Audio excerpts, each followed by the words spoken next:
It's Hofner week, or Hofner, if we want to appease the Teutonic linguistics specialist who will no doubt take time to correct us. It's a German make. Its official name is actually Karl Hofner, GmbH and Company. GmbH standing for Gesellschaft mit beschränkter Haftung, basically a limited liability company, not a corporation. They've been around since 1887. Karl set up his shop in Schonbach, which was in Austria-Hungary at the time, currently in Czech Republic. It grew to be a major player in instrument manufacturing during the first half of the 20th century. It also happened to be in the Sudetenland, so cue the newsreels. And after World War II, all the Germans there got expelled, and the company moved to West Germany, which was probably the right choice of Germany's if you wanted to be a global exporter of stringed instruments. So to start off, we have this Model 4550 in quite nice condition. These were introduced in 1954. It's a full-sized 17-inch standard mid-range archtop acoustic. This one happens to have a lovely laminated top that seems to be, I don't know what that is. A maple of some kind, maybe like sycamore.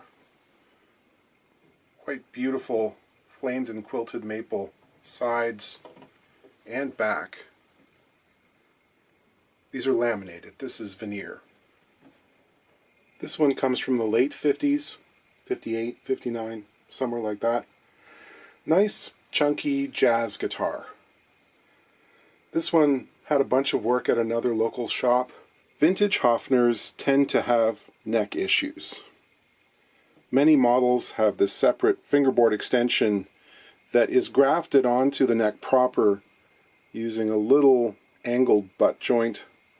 It's not very long, and they tend to shift over time. You tend to get big ramping problems. It's also a violin-style neck joint, where the fingerboard extension doesn't come down and press against the top. You see this area here. This is basically the dovetail proper. The whole neck functions as the dovetail. So it doesn't, there's no like right angle in this area. So the neck block hinging action is unsupported there. And most of them have had work at some point to reset the neck, like this one. But the amount of glue that's all over the neck joint, including the front face of it in the pocket there, can make it a really long, difficult process to get apart, especially if you're the second person to do it. If someone used like yellow glue in 1985 for a first neck reset, man, that's a lot of work. But the real starring attraction on this guitar is actually this multifunction metallic pickguard and electronics package. This is an original accessory offered by Hofner. They came up with a number of designs like this throughout the 50s and 60s to electrify your archtop acoustic. And this model, the 536, was introduced in 1963. It's rare. It's very rare. Because if you go looking for them online, you won't find them. There are a couple of archived museological websites that show catalog images, but real examples are few and far between. It was an accessory that just wasn't purchased very often, I guess. You know, if you wanted an electric guitar at that point, you'd probably buy an electric guitar. If these guitars happen to be your jam, you probably already know about this website, but if you don't, it's www.vintagehofner.co.uk. They have a whole bunch of different materials advertising from the 50s and 60s, vintage specs and early pictures. It originally had a small diameter coaxial output plug, like a 3mm. It looked like it was probably designed to be plugged into a radio. That has since been changed to the standard 1/4-inch jack here. But the owner is concerned about the amount of tension placed on this whole assembly by having the cable tugging on it, and would prefer to route it through the body and out the strap button, as per usual. So we can do that. And there's another issue with this guitar which was not originally on the list of things, but which I can't really let go. And that's the fact that it plays exceedingly out of tune because of the bridge placement. the scale length on this guitar is around 640 millimeters, which is like 25 1/4. I'm wondering whether this unit was designed for a guitar with a 25 1/2 inch scale, 650 millimeters maybe, because there's a little tongue that acts kind of like a spring contacting the top in front of the bridge, and it actually prevents the bridge from being pulled forward far enough by like 1/2 inch. It's way out, and I don't know if I can leave it like that. I'm going to try and do something. Now, I filmed the second half of this video. You're going to see a couple more instruments before doing this one, and this is causing me to question some stuff I'm going to say in that second half, because I've got an instrument here which has got frets with fret slots that have been cut directly through the binding, which, again, I don't know if this is original work or if this is a refret. The depth of the fret slots varies considerably along the length of the neck, and these frets themselves seem fairly chunky for the era. They're not the vintage Fender Gibson style frets that I'm used to seeing from the 50s. So this shiny metallic guard is held on with screws to the end of the neck.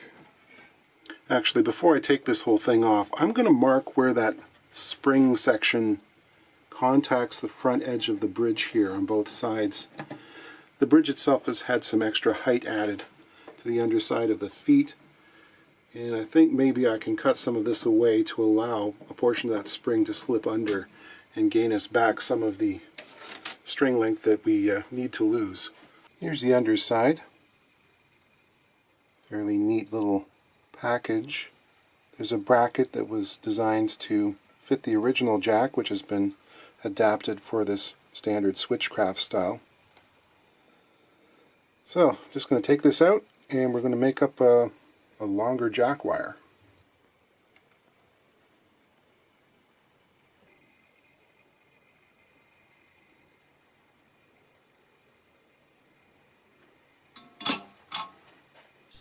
I managed to get myself a little micro heat gun. It's a butane device, which is perfect for doing heat shrink tubing in these confined quarters.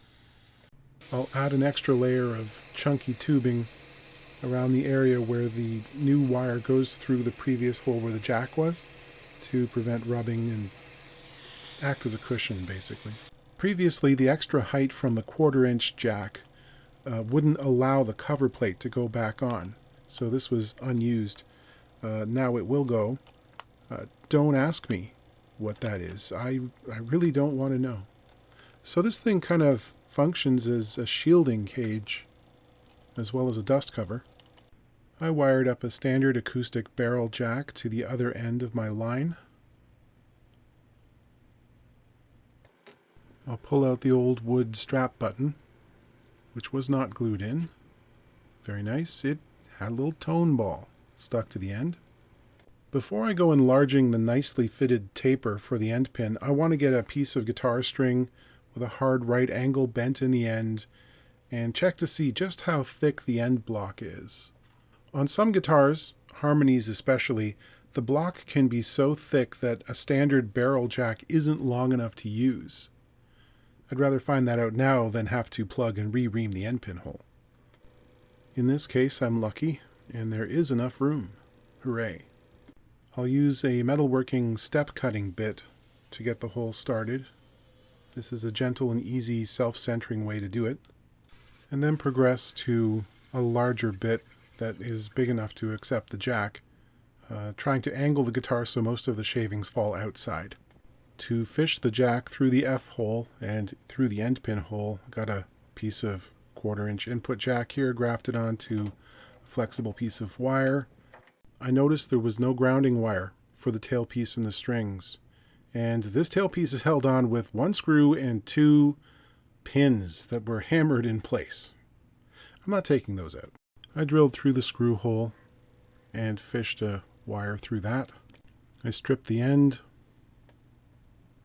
then used a thin feeler gauge to pull the strands of wire back in and under the tailpiece.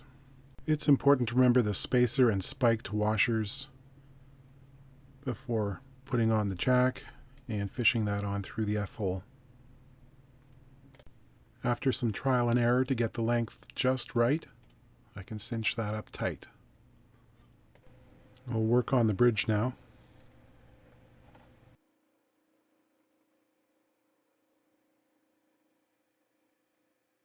I'll saw through the additional thickness of foot which had been glued on. I'll carve away and file smooth. This gives me the extra space for that tongue of spring steel to slip underneath the footprint of the bridge. This raises the next issue, which is with the saddle moved forward, there's a bit more down pressure on the guard and a little more space between the pickup and the strings than I'd like to see.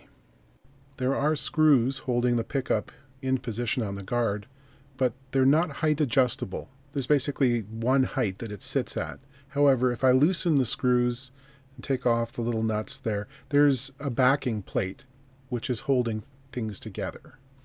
I can double stick tape a 3mm 1/8 of an inch thick shim on that backing plate, which is going to effectively raise the pickup height if I use longer screws to account for it. Some number 4 40 threads per inch screws will work in this instance.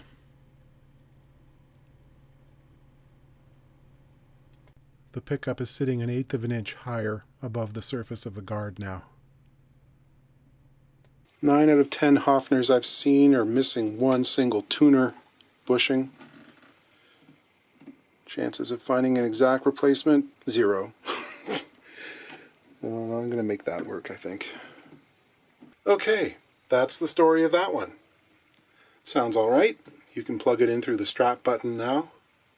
The biggest change, and I'm really kicking myself for not recording it when I tested it out, is that bridge position. I'm not exaggerating when I say that it was a full quarter tone off. It's like there was an extra fret on the fretboard, you know? I'd hit the E and then hit the octave at the 12th fret, and the note that sounded was D sharp. It was that bad. And the player was like, well, I don't play up there all that often, but I mean, come on. What are we doing here? If the bridge can't be positioned within half an inch from where it should be, nothing else matters, really. I mean, it's a literal waste of time. It's a pretty nice arch top. The pickguard thing looks shiny. It's a heck of a lot of work by 2 different people now to make it kind of function and still end up with non-adjustable pickup height. By my count, I've worked on 6 Hofners, 6 electric Hofners now, from the 50s and 60s. And there hasn't been a single one where the electronics couldn't have been improved by just swapping them out for modern pots and caps. Anyway, it's got a good rockabilly attitude to it. There is a spot in here which is a real sweet spot, and I kind of want to put some reverb on it.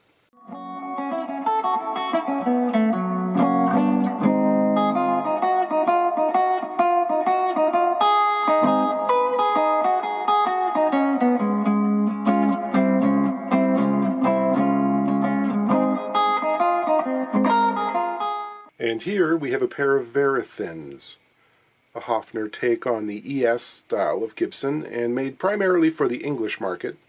Actual ES 330s and 335s were completely out of reach for most British players, of course, exceptionally rare in England at the start of the 60s. These were introduced in 1960 and sold by the Selmer Company. This is a true hollow body. There's no central support block. And when they say Verithin, they mean it. Like, the total side depth on these is 1 1/4 inches. It's about 32 millimeters. We've got a 61 and a 63. They're similar in most respects, the electronic controls being the major difference here. This one will be familiar to Beatles fans, of course, because it's got the same electronics packages on Paul's bass. This one is slightly more Gibson-y. The earlier one has this very Hofner-looking set intonation bridge with the individual pieces of fret wire inserted for each string in these little slots. The 63 has got something a little more like an ABR. There were apparently a number of different bridge designs, different vibratos, Some of them had Bigsby's. There were different knob configurations, different pickups, numbers of pickups. And then there was a major redesign in 1966 where some of them got pointy cutaways. So a lot of cosmetic changes year over year. Of course, anything Hofner or Hofner gets seen through a Beetle lens. John and George played 1950s club model guitars. But if we're honest, they both got different instruments just as soon as they possibly could. Paul, of course, continues to use his basses from the period, his original one being recovered recently. But Paul is kind of idiosyncratic where gear is concerned. I mean, there's a scene in Get Back where he pulls out his Rickenbacker bass, which is an instrument he's used to record on multiple different albums at that point. And we note to our horror that he's never had the nut recut or replaced for his left-handed stringing. So the E and A strings just kind of lay on top of the nut precariously and continuously fall off to the side. They fall right off the neck. And he makes mention of this fact and what a problem it is. The most famous bass player in the world at that point. So don't ask Paul McCartney about gear. I had a friend recently who had to do a neck reset on a late 50s Hofner. And he came away saying, no, never again. I will not touch another one of these guitars. Can't pay me enough money. Not worth it. Too much trouble. So they do have some quirks. The 61 here, I mentioned a recent video about this, seems to have had a refret long ago where the slots were cut directly through the binding rather than notching the tangs to go over top of it, which is kind of fun. Don't see that very much anymore. Have a look at the size of the 0 fret. It's very big and very wide. The fretboard inlays are kind of fun. They sort of look like the marking stripes on a BF 109. On the 63, there's the Gibson style wiring configuration, but have you noticed it? There's something missing. There's no pickup selector on this guitar. You can't change from pickup to pickup. The only way you're going to do that is, rolling off the volume on the pickup you don't want to hear. Anyone tasked with doing repairs on these is praying that there's no electronics issue because, like I said, you really want to be fumbling around with potentiometers and wiring harnesses in a guitar this thin. The example with movable saddles here, there's kind of a pronounced lean to the bridge. I don't know if that was original or if it was cut to do that later on in life. And, well, it sort of matches the angle on the top of the pickup cover, which you can see are adjustable with a couple of little set screws. You can, tilt it one way or the other and actually lock it into position. Just kind of a neat idea. There's some subtle but really classy figured maple veneer for the back. The set neck design. Wide multi-line purfling. And the neck is a multi-piece lamination of maple, and the center strip looks to be beech. I like the tuners.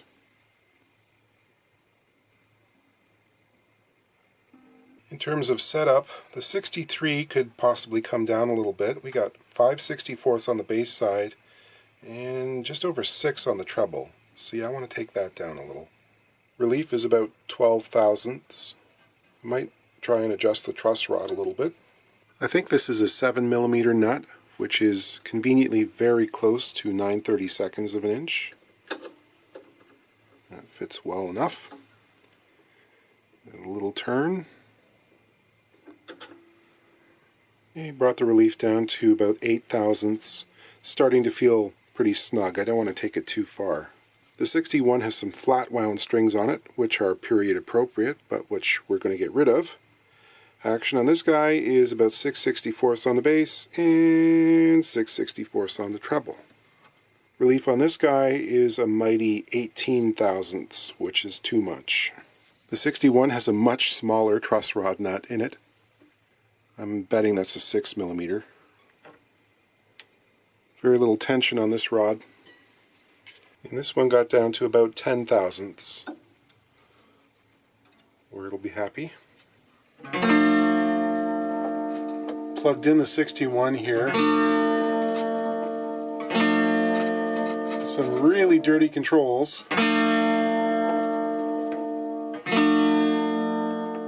The tone kind of works. base switch, intermittent,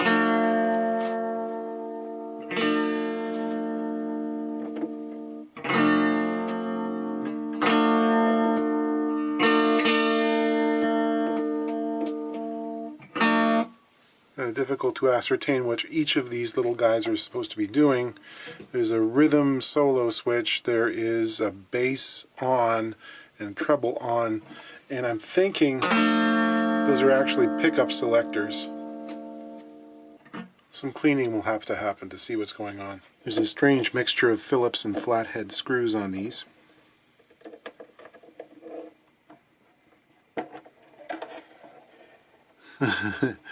Yeah, sticky.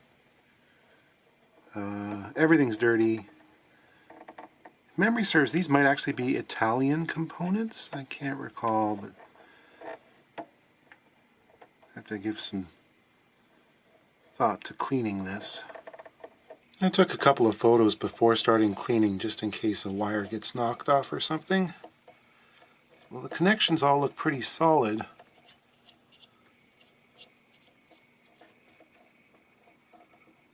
This capacitor is kind of bulgy and funny looking.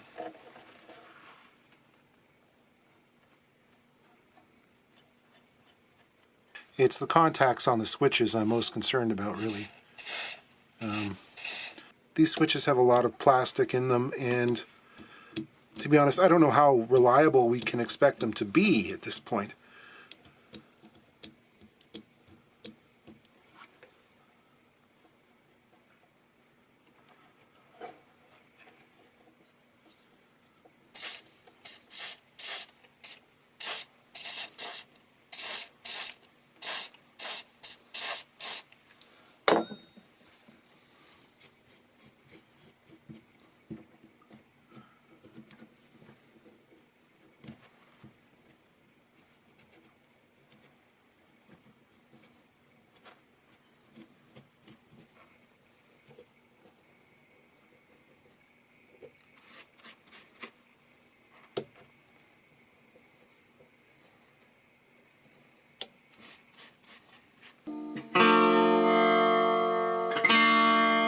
Okay, so that's treble.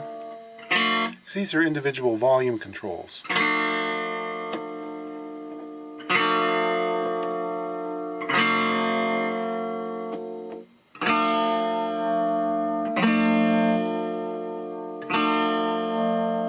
Yeah.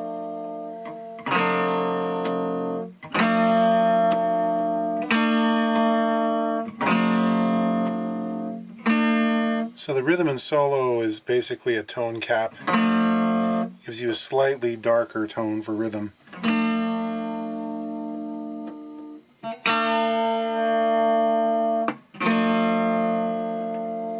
Up next for the 61 is the fact that we're completely out of downward adjustment on the treble side for the bridge here. And I'd really like to get another 32nd of an inch travel there. Looking at the bridge base, it's fit fairly nicely to the top, which is a miracle because there's some pretty big deforming going on along the center line. So I'm thinking perhaps planing the top side of the bridge base into a bit of an angle is probably the easiest and best way to get at that. These bridges are usually held in place with a little pin under the pick guard. There it is. And I'm going to mark which side is forward, so I don't forget. The little pin presents a bit of an issue there because I don't want to plane into it. Although I suppose there's enough motion, if I have to I can re-drill it, plug it and re-drill it so that it's a little bit farther down. Yeah, I think so. The other option is of course to get sandpaper and scrub and or plane this surface down. Yeah, maybe that's the way to go. Decisions. The top surface of the screws which hold the adjustment wheels was lopped off by something running very fast and very hot. Actually blued the steel. Looks like the adjustment posts were cut after the wheels were installed. I can't get these off. Have to file the burr away.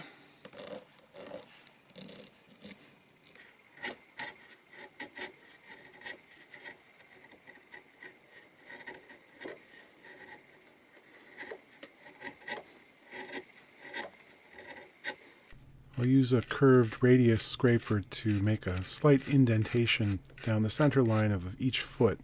This will make it easier to register against the sandpaper and just sand easier.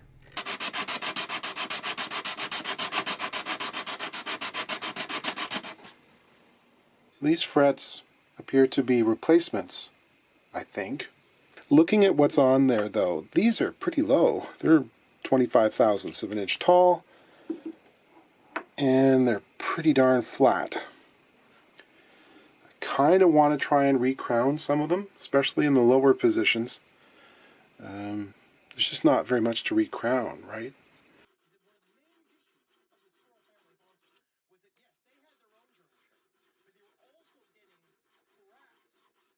In Deutsch, polieren, polieren, polieren. Okay, so I got the action lowered to where I want it, but that brings up an interesting situation. Turns out that the second string is quite a bit lower than the first string when measured at the 12th fret. And that's causing some buzzing in the upper register and choking out notes if you try to bend them at all. And so I have to somehow raise it. Now, I mentioned before that these are individual pieces of fret wire, and they're not in there tight. You can just sort of pull them out. Oftentimes they go missing. So I'm wondering whether maybe I'd sort of build something up underneath the crown of the fret, some super glue or something, and see if that'll help to hold it up a bit and gain us what we need in terms of height. This seems to be the constant story with English and European guitars from this period, is you're always trying to make something work, you know, using extraordinary means. It's never straightforward. Now I've got to try and clean the glue off the tang while keeping it on the crown. Well, it works. One nice thing about these old style Hofner bridges with the slots and the movable saddles is if you're going to be using a set with an unwound G, like we have here, this is an 11 to 49 unwound, we can take the saddle out and move it back to provide better intonation. Previous.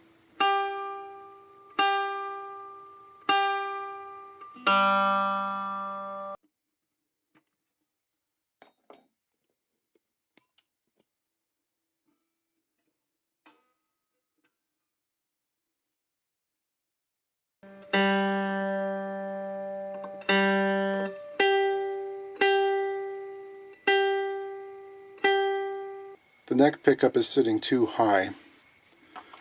So in order to change this, I need a jeweler's screwdriver, 2mm.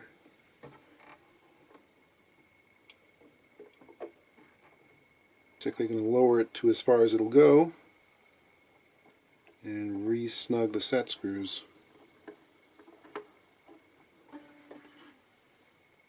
And give some clearance. The 63 feels like a very different guitar. It's identical but very different. The neck feels different. Fingerboard radius I think might be different.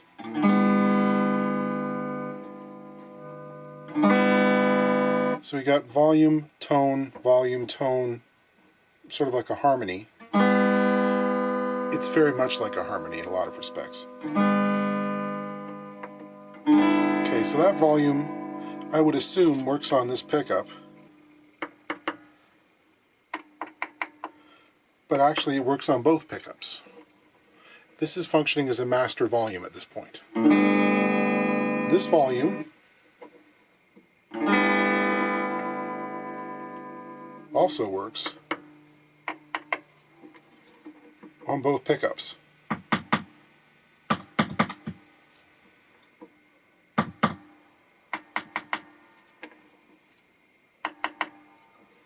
It might pull this one out of the circuit earlier.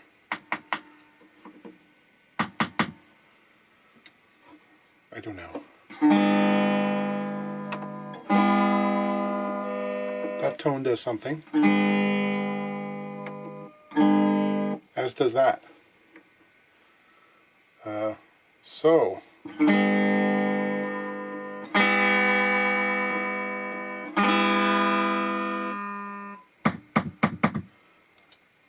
turning this one about halfway seems to remove this one from the circuit. So if you want to play the bridge, turn this down. I don't think it was designed that way. I think that's just sort of what's happened as the capacitors have broken down over time or something. I don't know. And this one,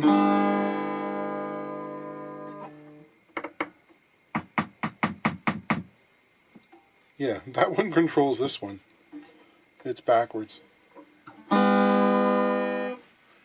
Interesting. I'm sure you could find some usable tones and all that. The 63 seems to have original frets on it. You can see that they stop short of the binding proper. Even the bevel on the end. This is a more economical way of doing it. It's quicker, faster at the factory. You do lose a considerable amount of fretboard width, though, playing surface, by doing it this way. Although in this case, this has got a 1 11/16 inch neck width at the nuts, so it's not stingy in that regard. This also has a narrower 0 fret, which mimics the other frets in the neck. So I imagine the 61 had a larger 0 fret installed at some point when the original got worn down. The radius on these necks is very tight. It's actually less than 7 1/4. Might be 7. And again, these fret tops are really flat. The frets themselves are again quite low. In this case, just over 20 thousandths.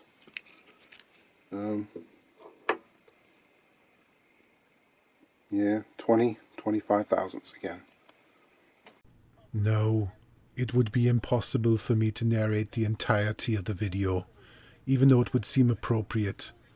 It would only lead to despair and a realization of the baseness and futility which is at the core of all such endeavors.